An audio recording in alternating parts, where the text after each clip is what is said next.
Hello students of class 11, আমরা দৃঢ়বস্তুর ঘূর্ণন unit 5 এর সেকেন্ড চ্যাপ্টার পড়ছি।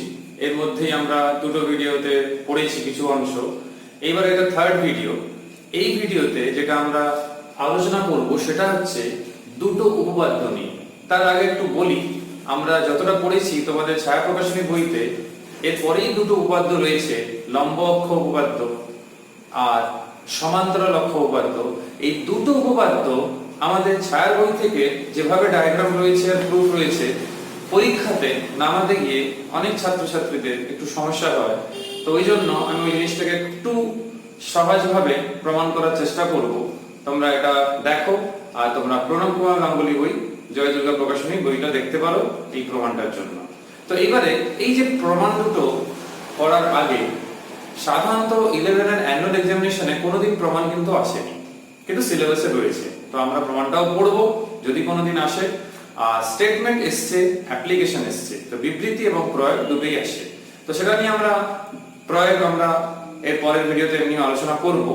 তো যখন কোনো বস্তুর জাড্যভ্রামক আমরা বের করি, ধরো একটা সিমেট্রিক্যাল বডি মানে প্রতিসম বস্তু, তার ঘূর্ণাক্ষ এবং যার সাপেক্ষে বের করতে বলা হয়েছে, তার মানে সেই সিমেট্রিক্যাল অ্যাক্সিস আর যার তার রোটেশন যে অ্যাক্সিস রয়েছে যদি একই হয়, তাহলে কিন্তু জাড্যভ্রামক আই নির্ণয় করতে খুবই সুবিধা হয়। কিন্তু যদি ইচ্ছা মতো আমাদের ইচ্ছা হয় যে একটা বস্তু আছে, একটা সমতল পাত আছে, তার এই অক্ষ না এই অক্ষ বরাবর বের করবো, না এই অক্ষ বরাবর বের করবো, এরকম যদি আমরা ইচ্ছা মতো অক্ষ বরাবর জাড্যভ্রামক বের করতে চাই, তখন কিন্তু গণনা কিংবা ক্যালকুলেশন যথেষ্ট জটিল হয়ে থাকে, যার সমাধান করতে খুবই কিন্তু সমস্যা হয়। এই সমস্যাটা সমাধান করার জন্য বিভিন্ন ক্ষেত্রে আই কিংবা জাড্যভ্রামক নির্ণয় করার জন্য আমাদেরকে দুটো উপপাদ্য শিখতে হয়। সে দুটো উপপাদ্যগুলো কি কি না, প্রথম হচ্ছে এক নাম্বার যেটা হচ্ছে সেটা হচ্ছে লম্ব অক্ষ উপপাদ্য। একে আমরা বলি পারপেন্ডিকুলার অ্যাক্সিস থিওরাম। সেকেন্ড হচ্ছে সমান্তরাল অক্ষ উপপাদ্য। এই দুটো উপপাদ্য আমাদের খুবই কাজে লাগে। এই সমান্তরাল অক্ষ উপপাদ্যকে আমরা বলি প্যারালাল অ্যাক্সিস থিওরাম। এই ভিডিওতে আমাদের আলোচনা এই যে দুটো উপপাদ্য একেই কেন্দ্র করে, এর বিবৃতি, এর প্রমাণ, এটাই শুধুমাত্র আলোচনা হবে এই ভিডিওতে। তো সবচেয়ে প্রথমে দেখা হচ্ছে লম্ব অক্ষ উপপাদ্য। এই লম্ব অক্ষ উপপাদ্যতে কি বলে না, একটা বস্তু দুটো লম্ব অক্ষ বরাবর জাড্যভ্রামক আমাদের জানা আছে, সাপোজ ধরে নাও, তাহলে সেই দুটো অক্ষে যে বিন্দুতে দুটো অক্ষ ছেদ করছে কিংবা মিলিত হয়েছে, সেই বিন্দু থেকে যদি ওই তলের সাপেক্ষে লম্ব অক্ষ নেওয়া হয়, যেরকম এক্স এবং ওয়াই অক্ষ বরাবর সাপোজ জাড্যভ্রামক আমরা জানি কত না, এক্স অক্ষ বরাবর সাপোজ ix আর y অক্ষ বরাবর জানি iy। তাহলে যদি আমি এরকম পাত নিই, একটা সমতল পাত, তো এই ক্ষেত্রে তিনটে অক্ষই আনলাম x y z। তাহলে x এবং y অক্ষ বরাবর আমরা জানি ix এবং iy। তখন এই দুটো বরাবর জাড্যভ্রামক যদি ix iy হয়, তাহলে এই দুটোর যোগফল হবে এই আরেকটা লম্ব অক্ষ যে বিন্দু থেকে OY এবং OX যেটায় যুক্ত হয়েছে, সেই বিন্দুর সাপেক্ষে যে লম্ব অক্ষ রয়েছে যেটা এই ক্ষেত্রে z। তো এই ক্ষেত্রে উপপাদ্য অনুসারে এই IZ হবে IX IY। ব্যাপারটা একটু ভালো করে বলি। এই লম্ব অক্ষ উপপাদ্য দ্বিমাত্রিক তলের জন্য উপযুক্ত, যেটা আমরা এখানে দেখতে পাচ্ছি। একটা সমতল পাত নিয়েছি, তার মানে 2 ডাইমেনশনাল বডি। তার ক্ষেত্রে x অক্ষ y অক্ষ z অক্ষ আমি ইমাজিন করলাম এরকম পাত, তাহলে x অক্ষ y অক্ষ নিলাম, তো তার সাপেক্ষে এটা লম্ব অক্ষ z। তাহলে x অক্ষ আর y অক্ষ বরাবর যদি জানা থাকে, তাহলে যে তৃতীয় লম্ব অক্ষ হবে ওদের সাপেক্ষে সেই বরাবর যে জাড্য ভ্রামক হবে সেটা এই দুই লম্ব অক্ষের জাড্য ভ্রামকের সমষ্টির সমান। এটা হচ্ছে এই উপপাদ্যের বিবৃতি। গাণিতিকভাবে এটা প্রমাণ আমরা করব। এবারে বইতে যে উপপাদ্যের স্টেটমেন্টটা রয়েছে বিবৃতি, সেটা আমি তোমাদের পড়ে শোনাচ্ছি।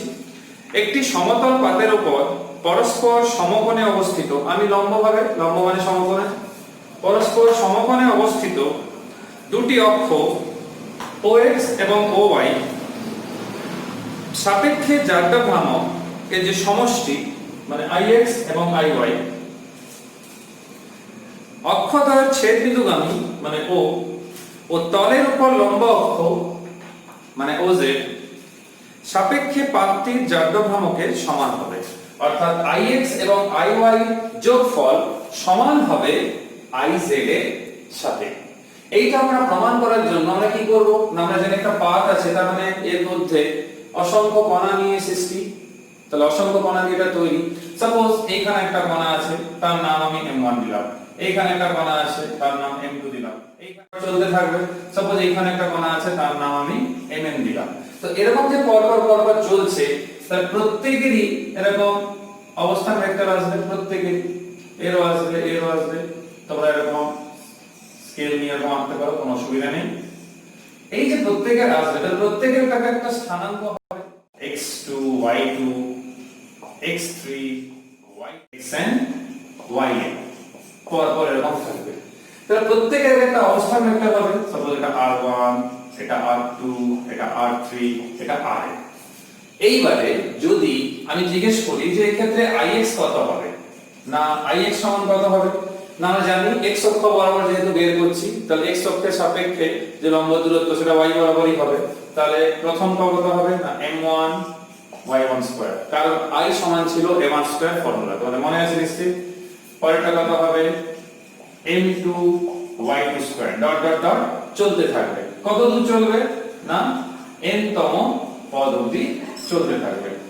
একই ভাবে y কত হবে না, y এর ক্ষেত্রে হবে m1 x1 square m2 x2 square, dot dot dot dot চলবে। তো এরকম যে পরপর চলছে, যদি iz বরাবর বের করতে হয়, যেটা আমাদের লক্ষ্য প্রমাণ করা, তো iz বরাবর বের করা মানে এই r1 r2 r3 r4 এরা কারা, না এরা হচ্ছে z অক্ষের সাপেক্ষে এই প্রত্যেকটি কণা লম্ব দূরত্ব। তাহলে আমরা কি লিখতে পারবো এখানে m1 r1 square m2 r2 square, এরকম চলবে। আমি আরেকটাও লিখে রাখি m3 r3 square, dot dot dot mn rn square. তাহলে এই ক্ষেত্রে m1 r1 স্কয়ার, তাহলে r1 যদি লিখতে হয় তাহলে r1 স্কয়ার সমান কত x1 square y1 square, r2 square সমান কত x2 স্কয়ার y2 স্কয়ার। তাহলে এখানে কত আসবে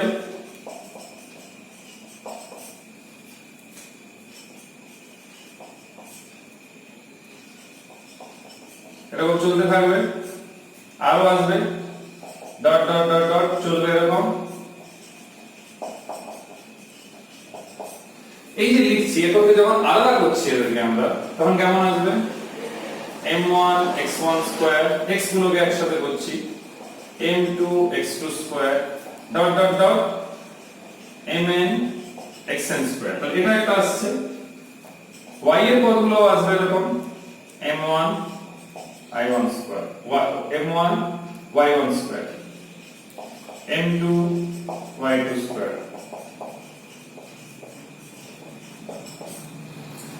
এরকম পরপর পদগুলো থাকলো। ভেবে দেখো এই পদ আর এই পদ কে, না এই প্রথমটা রয়েছে সেটা কে iy, দ্বিতীয়টা ix। তাহলে এখানে কি লিখতে পারি iy plus ix, অর্থাৎ ix plus iy। তাহলে দেখো আমরা প্রমাণ করতে পেরেছি যে পরস্পরের সঙ্গে দুটো অক্ষ যে লম্ব রয়েছে তাদের সাপেক্ষে যে জারক ভ্রামক তাদের সমষ্টি তাদের ছেদ বিন্দু দিয়ে অঙ্কিত যে লম্ব অক্ষ তার সাপেক্ষে সেই বস্তুর জারক ভ্রামকের সঙ্গে সমান। তো এই থিওরেমটা খুব কাজে লাগবে, প্রয়োগগুলো যখন করব নেক্সট ভিডিওতে তোমরা দেখবে। আপাতত থিওরেমটা বুঝে রাখো।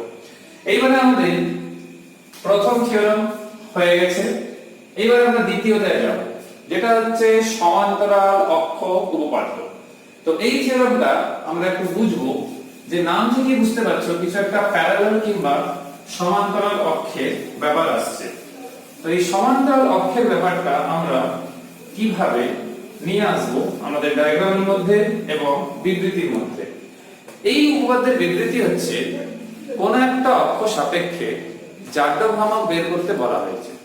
তো কোন একটা অক্ষ সাপেক্ষে যখন জারক ভ্রামক বের করতে বলা হয়েছে, তাহলে সেই অক্ষ সাপেক্ষে জারক ভ্রামকের যে মানটা হবে, সাপোজ i, আর এখানে সেই একটা টেরাকোটা বডি, তাহলে সেটা হচ্ছে সেই বস্তুর ভর কেন্দ্র কিংবা ভার কেন্দ্র, যেটাকে আমরা বস্তু ক্ষুদ্র তো ভর কেন্দ্র অবস্থান একই জায়গাতে, তাহলে সেই জারক ভ্রামকের মান হবে সেই ভর কেন্দ্রগামী যে অক্ষ রয়েছে তার সাপেক্ষে যে জারক ভ্রামক, আর যে অক্ষ বরাবর আমরা বের করছি, মানে সাপোজ AB নাম দিলাম, এই অক্ষ বরাবর বের করছি আর এর নাম দিলাম CD, তাহলে বের করছি AB বরাবর মানে IAB। তো এটা সমান কত হবে না ভর কেন্দ্রগামী যে অক্ষ তার সাপেক্ষে যে জারক ভ্রামক মানে ICM, অথবা তোমরা IGO বলতে পারো, একই ব্যাপার, কোনো অসুবিধা নেই, প্লাস টোটাল এই বস্তুর ভর, সেটা যদি আমি m ধরি, m, আর এখান থেকে এই যে ডিসটেন্সটা, এই ডিসটেন্সটা যদি আমি d ধরি, তাহলে এই ডিসটেন্সের স্কয়ার এর সঙ্গে গুণ। তার মানে কি কোন অক্ষ সাপেক্ষে কোন বস্তুর জারক ভ্রামক ভর কেন্দ্রগামী এবং এই অক্ষের সাপেক্ষে সমান্তরাল, সেরকম অক্ষ মানে ভর কেন্দ্রগামী যে অক্ষ তার সাপেক্ষে জারক ভ্রামক প্লাস সেই বস্তুর ভর ইনটু যে দূরত্ব থাকছে সেই ভর কেন্দ্রগামী অক্ষ এবং যে অক্ষ সাপেক্ষে আমরা বের করছি। তাহলে দেখো দুটো অক্ষ সমান্তরাল, তাই নাম হচ্ছে সমান্তরাল অক্ষ উপপাদ্য। তার দূরত্ব, তার বর্গ, তার সাথে বস্তুর ভর গুণফল। এই উপপাদ্য আমাদের প্রচুর কাজে লাগে। তো এই উপপাদ্যটা স্টেটমেন্টটা সঠিক কি ভুল সেটা আমরা প্রুফ করে দেখব। আমরা প্রথমে যেটা করব সেটা হচ্ছে এইখানে একটা কণা ধরলাম যার ভর mi আর যার দূরত্ব এখান থেকে এটা ri, তাহলে সুবিধা হবে প্রমাণ করতে। তাহলে দেখো এই IAB যদি আমাকে বের করতে হয় তাহলে কত আসছে, কিংবা অনেকেই IAB না লিখে শুধু I লেখে, তাহলে I সমান কত আসছে না I সমান আসবে সামেশন ওভার, যেহেতু আমরা একটাই কণা ধরেছি I এর কণা, I এর মান 1 2 3 4 এরকম চেঞ্জ হতে পারে, তাহলে কত আসছে mi ri, দূরত্ব দেখো অক্ষ সাপেক্ষে এখানে ri, আর এই দূরত্বটা কত সেটা হচ্ছে d, ri প্লাস d এর হোল স্কয়ার হলো। এরপর যখনই একে আমরা ভেঙে নেব তাহলে কত আসছে mi ri square summation over mi, এখান থেকে d স্কয়ার আসছে, আর শেষ পদ 2 summation over i = 1 to n mi ri d। দেখো এই যে পদটা রয়েছে এটা কি, আর এই যে পদ রয়েছে এর কথাও আমাদের কিন্তু ভাবতে হবে। দেখো mi ri স্কয়ার অর্থাৎ কণাটি দূরত্ব ভর কেন্দ্রের সাপেক্ষে কিংবা ভর কেন্দ্রগামী যে অক্ষ তার সাপেক্ষে, তাহলে নিশ্চিতভাবে এটি হচ্ছে জারক ভ্রামক কার সাপেক্ষে, ভর কেন্দ্র কিংবা ভার কেন্দ্র সাপেক্ষে। তাহলে একে আমি লিখতে পারি ICM, এটা গেল প্রথম। যেহেতু ডিসটেন্সটা দেখো ভর কেন্দ্রগামী অক্ষ সাপেক্ষেই রয়েছে, তোমার কণাকে এখানে ধরো যেখানেই ধরো, ঠিক আছে। এরপর নেক্সট যে পদ রয়েছে mi d স্কয়ার, এখানে কোনো i টার্ম নেই, তাহলে d স্কয়ারটা বাইরে যাবে, শুধু থাকবে mi।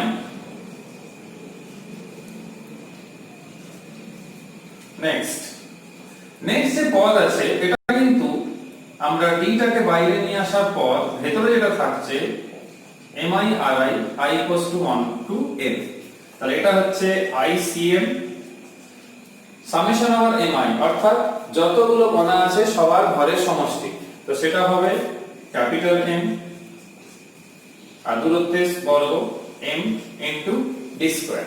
দেখো প্রমাণ অলরেডি হয়ে গেছে, শুধু এই পদটা থাকছে, এই পদটা কিন্তু শূন্য হবে। স্বাভাবিকভাবে তোমাদের মনের মধ্যে একটা প্রশ্ন আসবে যে স্যার এই পদটা কেন শূন্য হবে, কারণ কি?